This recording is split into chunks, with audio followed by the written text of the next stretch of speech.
G'day everyone, it's Rach here from Rara's Realm. Welcome to my third floss tube video. I'm going to do a little warning just as we start. Directly below here is a cat who has already played with the camera holder once, and if I had kept on with that video you'd have all been seasick. So we'll see how we go with this. There might be a take 3 yet. My next thing to say is about the umming. I was very aware when I watched back the second video that I said a lot. It's part of the New Zealand vocabulary. We tend to fill our gaps with I'm trying not to say it in that moment. So I do apologise for saying it a lot, and I'm hoping that as I get more confident doing these videos that will disappear and I won't need to all the time. Alright, so we have got another cat walking around outside, but that's okay. I am currently only working on one project. If you've seen the first two, you'll know I'm trying to get the Snowmen from Lizzie Kate finished. It's a project, thanks Charlie, it's a project that I started a couple of years ago and then put down because I think I'd done so much cross-stitching that I just needed to have a break, and I've only just picked it up again because I was so inspired by watching all these floss tube videos, and that's basically all I'm watching at the moment. So in the last video I was working on this block from Lizzie Kate, and I had done about that much if I remember rightly. So that's where we left it before. Where we are now, the cat is leaving the room I hope, is I have now finished that whole block.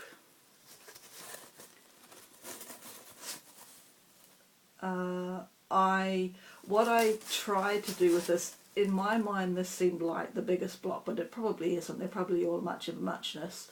But what I did was I did it in slices because there was so much snow down here. The thought of coming in and filling all of this in one go really didn't thrill me. And I have a feeling that's one of the reasons why I ended up putting this down, because it just ended up being vast blocks of white. So I went in slices from the top border to the bottom border and filled in as I went, and that made life a lot easier. So that block's finished, and I have made a start on the fourth block up here. So that just says Snow Friends, if I've spelt it right. That's what the block will look like. Try not to get too much of a glare. I'm looking forward to this. I can't wait to see the owl and the bunny arrive. So I'll just try and show you the whole shooting match if I can fit it all in. So that's where we are now. I stitch in hand, which is why it's all rolled up and there's lines down. I end up with a very I can do this relatively quickly. I stitch in a very small window like that, just about, and that seems to work okay for me. I've tried frames, but I've got boobies, too much, and everything's just too far out, so I don't tend to use frames or hoops or anything like that. So that's my project at the moment. That's where I'm at. It's got to be finished by the 31st of December because there are huge plans for January, and I've just looked it up on the Little House Needleworks Country Cottage Needleworks Facebook group. The stitch along starts on the 3rd of November. So I want to have this block completely finished by the 3rd of November. And it's potentially achievable because I think it's a fortnight away, which means that I've only got another 2.5 weeks of being in my 40s. Anyway, so that's the goal, by the 3rd of November to have finished this block, so that once I start November I basically got a month to do the 5th block plus work on the Santa's Village first block, which is what my stitch along's going to be, even though I'm going to do it as one piece. And then once that first block in Santa's Village is finished, I'm putting it down again. I'm not going to carry on working on that. I'm going to then get back and get this finished so that it's done and dusted, not framed, but finished by the 31st of December. So that's the plan. I had a huge meltdown's not the right word, it wasn't a tantrum, just you stupid woman moment. When I left England 4 years ago, I kitted up, excuse the back of my head, oops, I kitted up completely Santa's Village and the Orchard Valley Quilting Bee. Now, I must have taken the fabric out of the bags when I received the packages. Maybe I just was too much of a novice to not really register what I was looking at. I don't know. But it turned out that the fabric for both of those projects was wrong. The fabric for Santa's Village is too small, unless I do it 1/1, and I've never done it 1/1, and I don't think that big of a project is what I want to try first. And the fabric for the Orchard Valley Quilting Bee is massive. It's gonna, won't even be able to get it in the picture. It ended up measuring, I had to get my father to hold one end of the tape measure, 51 7/8 by 28 inches. The package says 27 by 39. So in a roundabout way I lucked out because I got more fabric than I needed, but I then was presented with a dilemma of what do I do now? Because I've got other projects that I need to buy more fabric for. I don't now need to try and find more. So with the help, and I forgot to write her name down, and it's Laura or Laurel or something like that on Facebook in Stitch Mania, we worked out that this, going all the way through here, will, if I cut this in half, so I will end up with two pieces of 26 by 28. This will do both of those projects. There'll be plenty of margin for the Orchard Valley, and it should be about right for Santa's Village. And what I'll do is I will rotate it 90 degrees for the Santa's Village, so the 28 is across the top and the 26 down the side.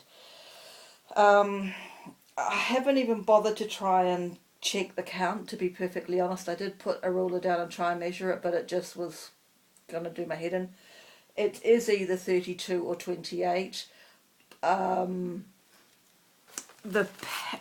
bag actually says it's 28, and that's what we've worked off in making the calculation, so I'm hoping it all makes sense and it's all going to work. And probably what I will actually do is do the whole red and white stripe across the top of the Santa's Village, just to be sure it's all going to fit in, really. So that's that. I've been working on my rotation ideas because you ladies just fire the imagination. So I think last week or 10 days ago when I did the last video, I was on a I had a 5 week program sort of thing. The first 4 weeks of the month, and then the month that had 5 weeks had an extra project. That's gone. I've now got to an 8-week rotation, and I'm pretty sure I'm not going to change that now. I mean it's probably too ridiculous for me anyway, having been a one project at a time person, to move on to an 8-week rotation. So I'll just tell you about it today, and then I'll do the actual projects. I'll show you the projects in the next video because I haven't got everything at the moment. So week 1 of the rotation, and I'm going to have to open the page because I might not remember it properly. Week 1 of the rotation will be the Orchard Valley Quilting Bee. Week 2 is Hawk Run Hollow. Week 3 I'm calling mediums, so you'll see what that is in a minute. Week 4 I'm putting in as a free week. Initially my idea, I had this idea, but I had it as 7 weeks, and the uneven number bothered me. So what I've done is put week 4 as a free week, so that if I've literally got an hour's worth of stitching on a block in any of the projects, I'll get it done. Or if I just don't want to put, I just want to have a week off from stitching or whatever it is, so, or Christmas ornaments, whatever. So week 4 is a free week. Week 5 is something I'm about to show you. Week 6 is Santa's Village. Week 7 is something that's coming in the post, that we can thank Laurie from Mischievous Stitches for. And week 8 is should be the Christmas ornament week, and again, free time sort of thing, if I need to finish a corner of a block or those sorts of things, just to try and keep things ticking over. I've kind of set my goals for the year is that I'm going to have 5 big projects and then some smaller things. One of those 5 I would like completely stitched, doesn't have to be framed, but completely finished with stitching by the end of the year. Another one I'd like to be at least 75%, and the other 3 preferably above 50%, but hovering in that time, in that amount. Until I give it a go, I'm not really going to know how achievable it is, and I might be setting myself up for failure. But if that doesn't work, then what I will do is pick a couple of things and I'll just put the rest away until I work on, get one ticked off, and then I'll just pick up another one and get going. So all I can do is try and give it a go. Laurie's responsible for 2 things that are coming in the post. Hopefully by the next video they should both be here. And the second one is my reserve, I think is the term. So the minute something's finished, that one's kicking into gear because it's just gorgeous. So we'll see how that goes anyway. So that's the plan, and as I say, next time when I've got all the patterns, I'll actually show you all the patterns and that sort of thing.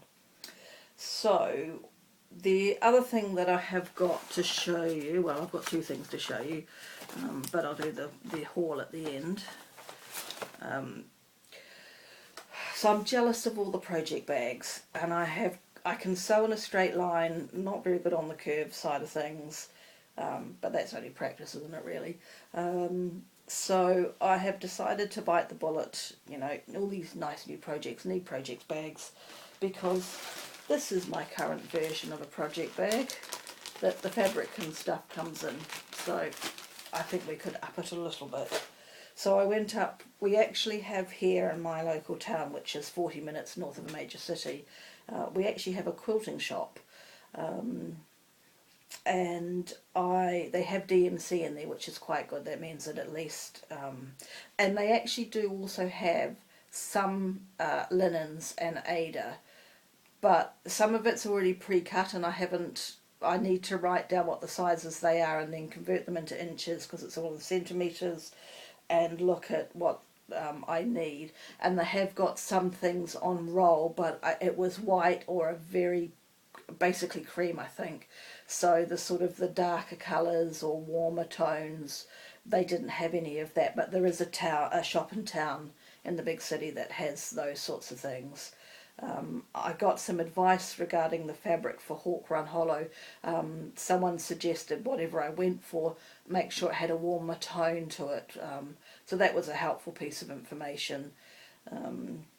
Anyway, before I got sidetracked on that, I'm going to have a go at a project bag. So I went and got some fabric, and I've got, oh yes, it will show up okay. So I've gone for vibrant pinks and oranges in a sort of a batik design. on the top. It's not batik, even though the shelf was labelled batik. I'm like, no love, this is not batik. There's no wax on that fabric whatsoever. Anyway, so I actually should have, if I work it out properly, enough to make 2 bags, and it doesn't bother me that I'll have 2 the same. I didn't go for anything busy on the inside. I just went for a plain inside. It's probably better to show it that way. Look at the prettier material. So maybe the next video, maybe the video after, I might have a project bag for show and tell, but there's no guarantees. Okay, so the last thing that I have to show is the Floss tube influenced completely purchase. In other words, you're all responsible, because I would have passed by some of these anyway. I can't remember every single person that inspired these purchases, but I know 2 names and I can tell that. The first person to thank is Julie McConnell. This is, and let's figure out the light the right way around. There we go. And Heaven and Nature Sing.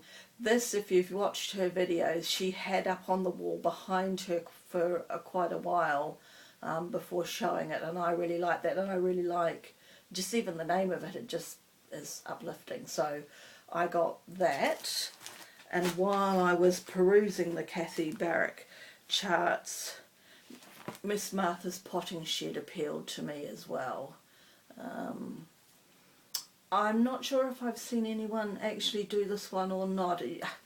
You end up watching so many videos, you don't know who's done what. Are you looking alright out there, pussycat? My big cat's wandering around outside and someone's just come charging around. I'm in a cul-de-sac. He's looking a bit concerned, but he seems to be alright. Okay, then I got... The other thing that I can thank Julie for is this Plum Street sampler, Harvest Keeper, and I don't think I've seen this completely stitched by anyone. I think she had not long started it, but I went and had a look at it, and I really quite like the whole thing, so I purchased that. And seeing the pattern in person versus what you see on the screen or on the website, you don't even realise, and I don't think I'm going to be able to oh, you might, without the glare. She's got a big flower on her bum, which I think is quite funny. And that I'm going to actually start this one in my week of medium, so I think in week 3 in January I'm going to start that. And I think I've got some fabric here that will work for that until I pull out the do a floss toss, I believe is the phrase.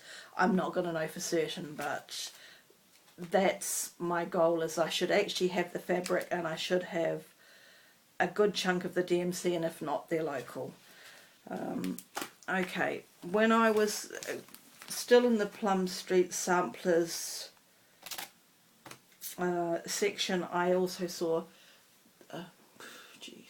Bounty Sampler.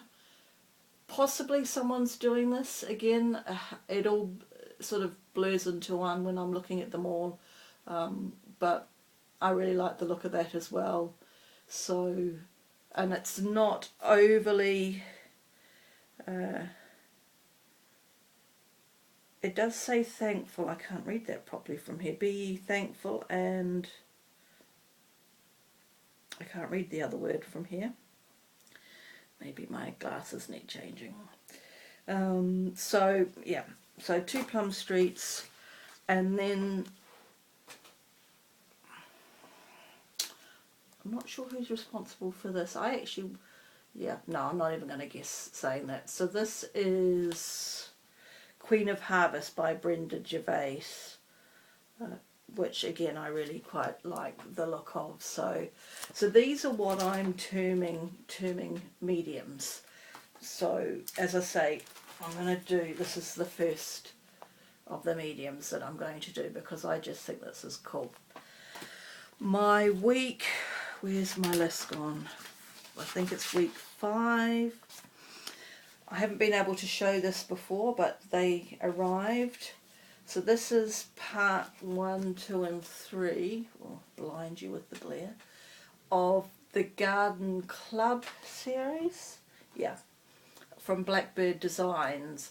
And I have Jennifer from Jen's Stitching Niche to thank for this one. She's done this as a full piece, so when I went looking on Pinterest, I saw a lot of people have done it as a full piece, and that's going to be my plan, is to do it as a full piece. So I need to now work out how much fabric and all of that sort of thing I need to do for that, and are they all the same sizes and all of those sorts of things.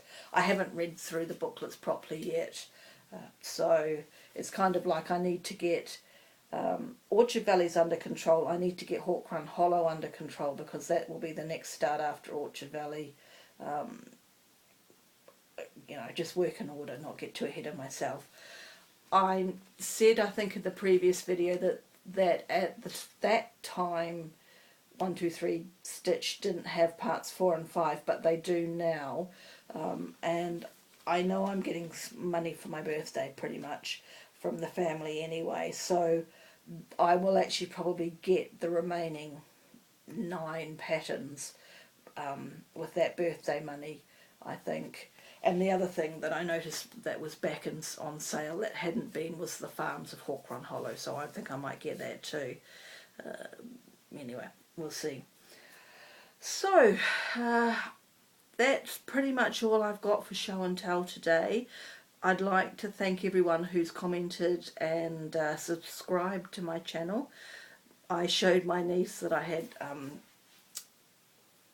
a Floss Tube channel last weekend. Well, she's in Australia, I told her over the phone, and I got a little call back half an hour later going, "Oh, you've got lots of nice people making lots of nice comments, Auntie Rara." So I said I'd say, "Hello Emily, do your homework, eat your veggies." So everyone who's taken a chance and had a look and made some comments, I'm very thankful for you doing that, and I'm really enjoying the community. I've had a little fan crush on Laurie from Mischievous Stitches. I posted a picture on Instagram. Someone in the first video I think asked me was I on Instagram, and I wasn't really doing it at the time, but I've kind of stuck a few things on there now. So it's my name on Instagram is Rara's Realm as well, so it's relatively easy to find. But I was almost up to date with all of her videos when my parcel from 123 Stitch arrived, and so I posted a picture of the video screen and the parcel, and it was like, dilemma, what do I do now? Continue watching Laurie or open the parcel? And she replied. So I had a little fangirl crush, I have to say. So I'm completely up to date. I binge watched all her channels and I'm up to date with her now. And she threw out a couple of names through the courses of her videos, and I've just been working through those people, and I've come to Michelle the Striped Rose, or at the Striped Rose, and I'm really enjoying her channel too. I only started watching her yesterday, so I think I've only seen the first 2 videos, so I've got a bit of binge watching to do there, and I'm just working my way through. I just look at what comes up as suggestions, and I try and watch people's first video to see where we're at.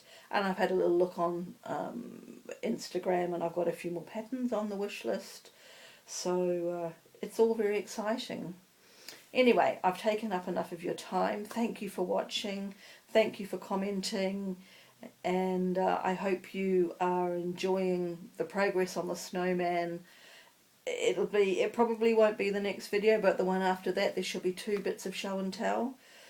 haul wise, the next video will have 2 things in, and then there shouldn't be anything for a little while. There shouldn't be. We'll just have to see, because obviously that then coincides with this birthday. And yeah, that's about it. It's Wednesday afternoon here in New Zealand. I've got to go and collect my mother in a minute, and the baseball is on from America. I've just watched the Yankees and the Astros, and the next game is now on, so I'll watch a bit more of that, do a bit more stitching, and I will catch you all again towards the end of next week sometime. Alright then, take care. Cheers, bye bye.